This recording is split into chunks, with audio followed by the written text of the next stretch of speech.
Forget everything you think you know about crypto. 2026 won't be about hype. It will be about a fundamental power shift.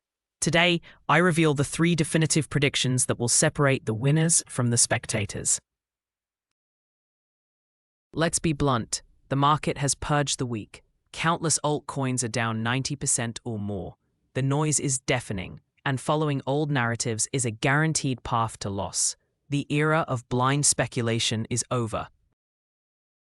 Prediction 1. The institutional reawakening. The current consolidation is not a decline. It's a formation. With major ETF flows stabilizing and landmark regulation like the Clarity Act taking shape, we are laying the foundation. 2026 will see Bitcoin's narrative mature from speculative asset to a cornerstone of institutional portfolios, driving a decisive, fundamentals-backed rally.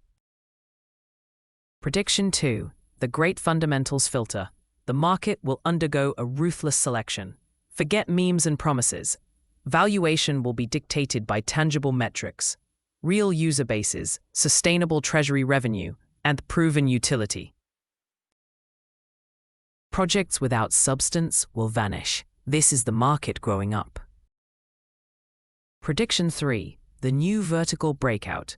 The next bull run will be led by new, practical paradigms. Watch decentralized physical infrastructure, deepen, and AI-powered agent economies. These are not just coins. They are usable frameworks that bridge crypto with the real world. These are not just coins. They are usable frameworks that bridge crypto with the real world, creating undeniable value and massive new adoption vectors. The strategy is clear. Look past the volatility. Focus on institutional trends, ruthless fundamental analysis, and tangible technological breakthroughs. 2026 will reward the strategic and punish the sentimental. If you want to be on the winning side, subscribe now. Hit like and tell me your top pick for 2026 in the comments. This is Money Mind 3D. Stay sharp.